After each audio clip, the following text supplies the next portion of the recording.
Bapak, Ibu, saudara-saudari terkasih, salam dalam kerahiman Tuhan. Yakinlah bahwa Yesus sangat mencintai saya, Anda dan kita semua.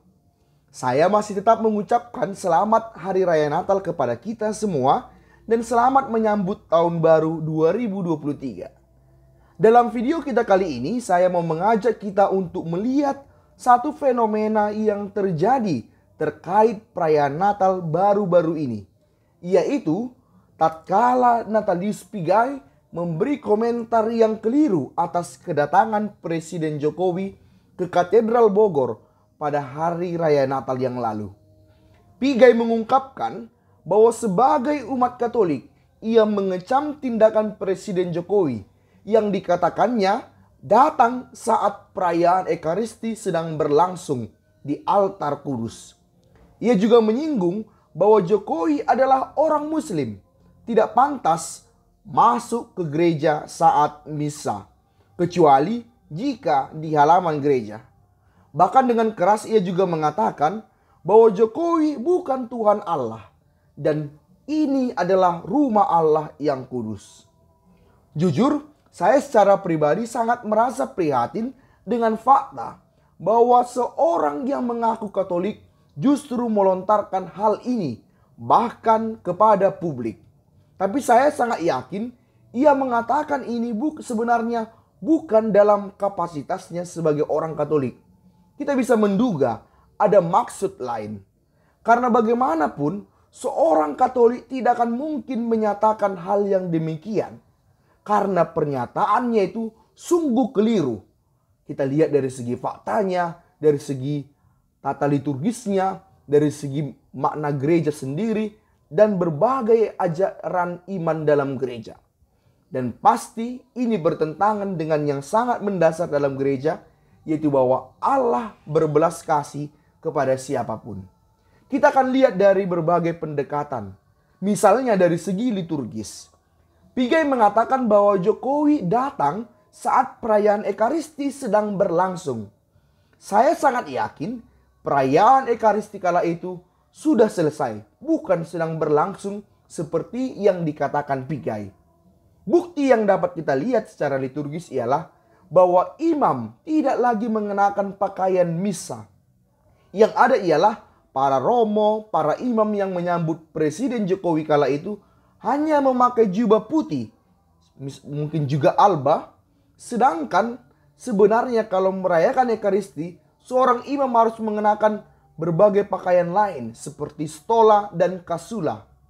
Kita juga melihat dalam video itu ada imam yang memakai jubah hitam. Jubah hitam adalah jubah harian, bukan jubah dalam perayaan Ekaristi. Itu semacam pakaian sehari-hari bagi seorang imam di luar perayaan Ekaristi. Maka dari segi liturgis kita bisa meyakini bahwa Presiden Jokowi memasuki gereja justru ketika perayaan Ekaristi telah selesai. Hal ini semakin dikuatkan dengan informasi yang beredar bahwa memang Presiden Jokowi ternyata sudah datang di halaman gereja saat perayaan Ekaristi masih berlangsung.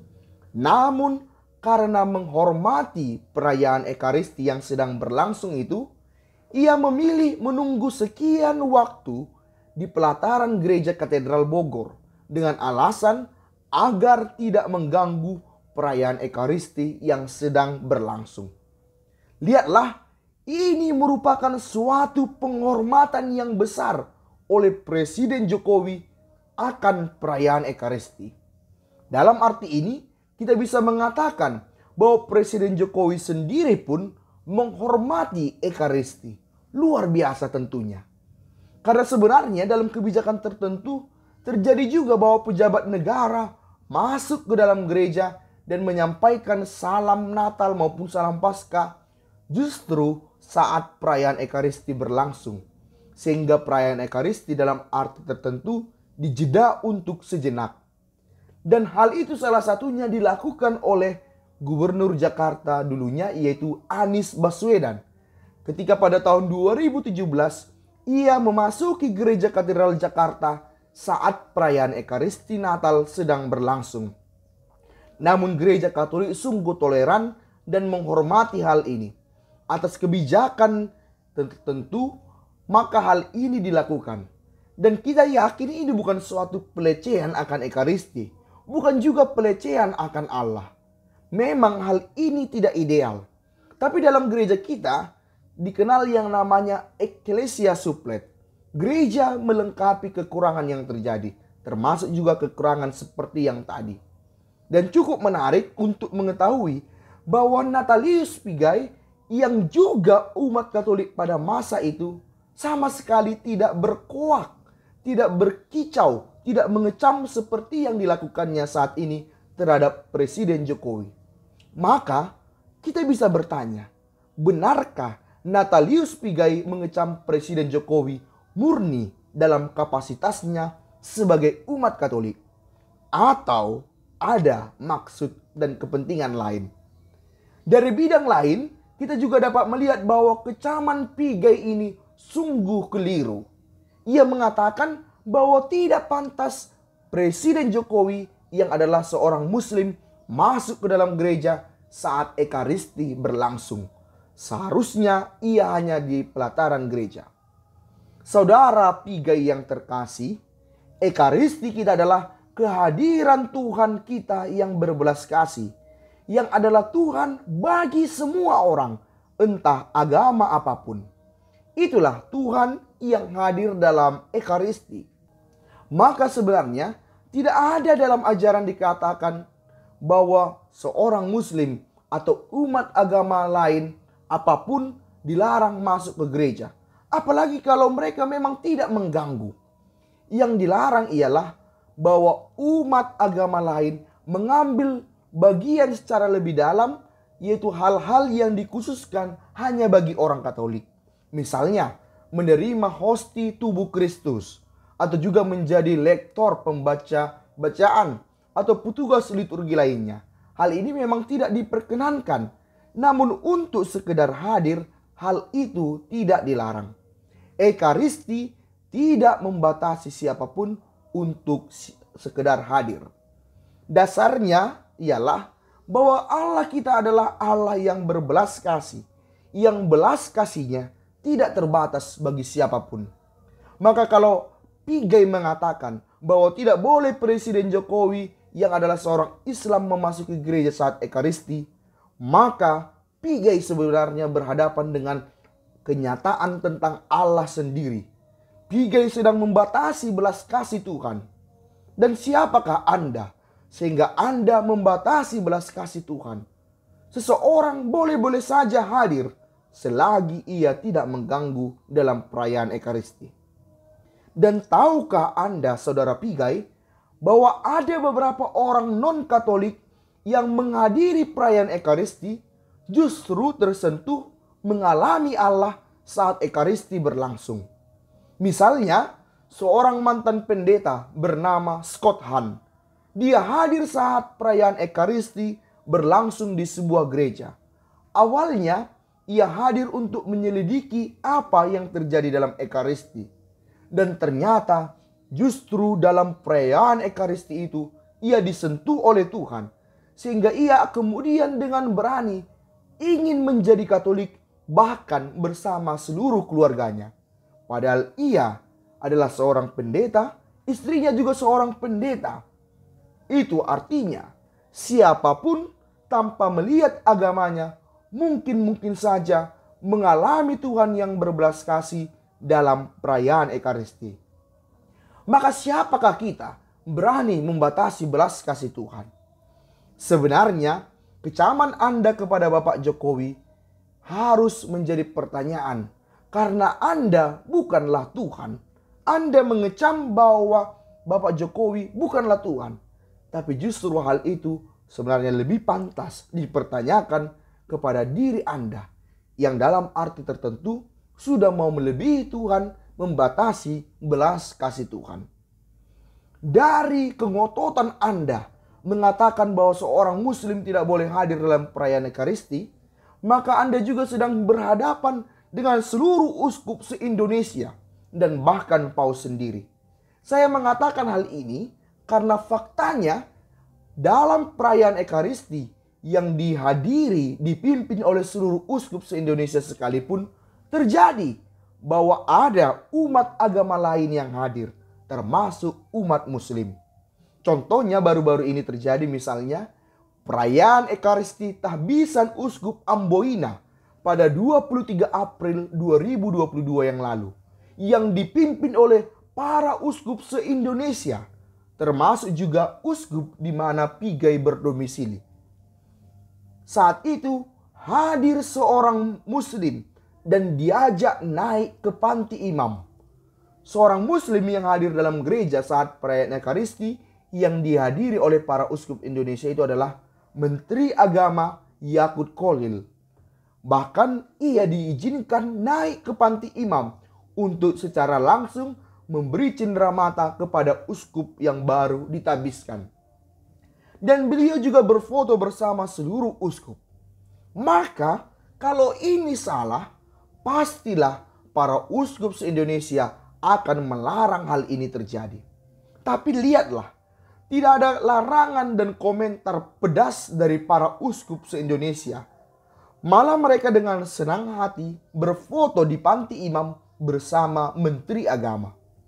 Dan Anda sebagai orang Katolik juga harusnya tahu bahwa meskipun gereja kita adalah gereja sinodal, di mana setiap orang diberi ruang berpartisipasi, termasuk umat awam seperti Anda, namun tetaplah pengajaran dan penjaga ajaran imam adalah para uskup.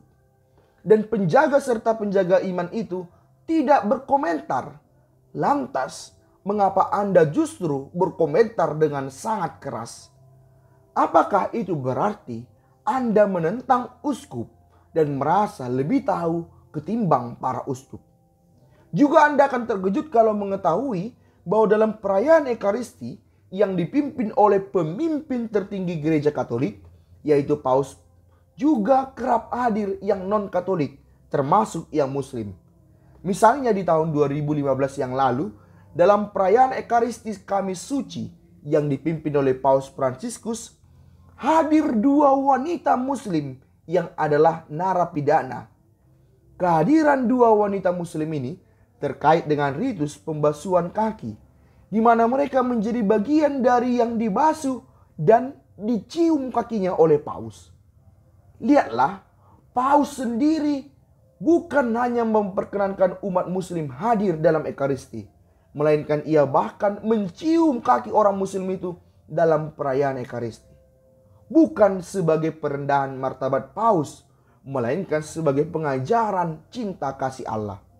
Nah, saudara Pigai terkasih, apakah Anda masih ngotot mengatakan bahwa Presiden Jokowi yang seorang Muslim tidak boleh hadir dalam perayaan Ekaristi? Kalau demikian, boleh dikatakan bahwa Anda mengaku lebih tahu dan bahkan melawan para uskup serta Paus yang nyatanya melakukan apa yang Anda katakan sebagai sesuatu yang terlarang. Kalau berani melawan seluruh uskup dan bahkan Paus sendiri, apakah Anda masih seorang Katolik? Dan lagi saudara Pigai terkasih, kedatangan Presiden Jokowi adalah dalam kapasitasnya sebagai Presiden Republik Indonesia, bukan pertama-tama sebagai umat Muslim. Dan lihatlah, pesan yang disampaikan oleh Presiden Jokowi adalah pesan toleransi yang justru sangat sesuai dengan ajaran iman kita. Seandainya Presiden Jokowi tadi menyampaikan hal yang keliru, tentu itu dilarang. Tapi ini ia justru menyampaikan pesan yang sangat indah.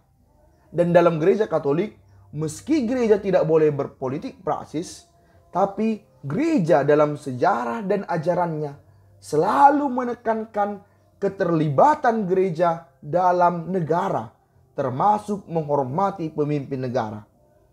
Kita tidak anti dengan pemimpin negara, bahkan kita menghormatinya.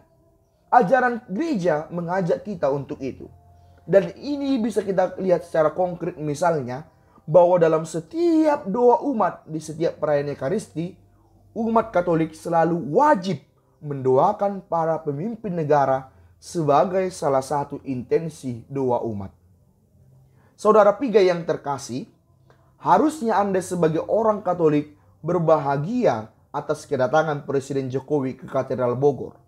Seperti dikatakan Romo Katedral Bogor kepada umat saat menyambut Presiden Jokowi, bahwa kedatangan Presiden Jokowi kala itu adalah suatu kado Natal bagi gereja Katolik. Dan kalau Anda sungguh mengetahui konteks gereja Katolik di Asia dan gereja Indonesia, tentu Anda sadar dan dapat melihat bahwa itu sungguh suatu kado. Karena faktanya kita adalah gereja yang berada di tengah masyarakat yang beragam. Dan dari segi kuantitas kita tergolong cukup sedikit jika dibanding yang lain. Namun ternyata dihargai oleh Presiden, yaitu dengan hadir mengucapkan selamat Natal kepada kita. Ini adalah suatu penghormatan dari Presiden bagi kita. Maka saudara Pigai yang terkasih, harusnya Anda sebagai orang Katolik, apalagi yang memiliki riwayat sebagai pembela hak asasi manusia, harusnya menyoroti dan menyuarakan hal yang lebih mendesak, yaitu bahwa orang Kristen ada yang dilarang merayakan Natal bahkan di rumahnya sendiri. Misalnya di Bogor, dekat Katedral Bogor tempat Presiden Jokowi berkunjung. Di sana ada umat Kristen yang ingin merayakan Natal di rumahnya, justru dilarang oleh kaum ekstremis. Namun apa yang terjadi? Anda tidak bersuara tentang itu. Anda justru memperalat kekatolikan Anda untuk kepentingan lain. Saya mau mengatakan bahwa yang menodai Ekaristi, yang menodai gereja rumah Tuhan, bukan Pak Jokowi, melainkan mereka yang memperalat gereja untuk kepentingan pribadinya, termasuk kepentingan politiknya. Karena Anda tahu, gereja tidak diperbolehkan berpolitik praksis. Mudah-mudahan saudara Pigai bukan bagian dari orang yang menodai gereja dengan cara demikian. Para umat terkasih dan juga umat Katolik lainnya, yakinlah bahwa provokasi dari Pigai ini tidak akan menjadi suara umat Katolik kebanyakan. Karena apa yang disampaikan oleh Pigai jelas bertentangan dengan ajaran iman Katolik. Dan juga dalam gereja kita ada yang namanya hierarki yang menjaga iman sehingga tidak gampang ajaran sesat dan keliru memasuki gereja. Karena umat Katolik hanya akan mendengar ajaran resmi, yaitu lewat para paus, uskup, imam, sehingga tidak akan gampang tersulut oleh perkataan yang keliru, apalagi dari sesama umat yang biasa. Demikianlah Bapak Ibu Saudara-saudara terkasih, kita bisa melihat bahwa kedatangan Presiden Jokowi adalah sebuah kado bagi umat Katolik. Dan kecaman Pigai justru sangat keliru. Namun saudara Pigai yang terkasih, Anda belum terlambat untuk bertobat.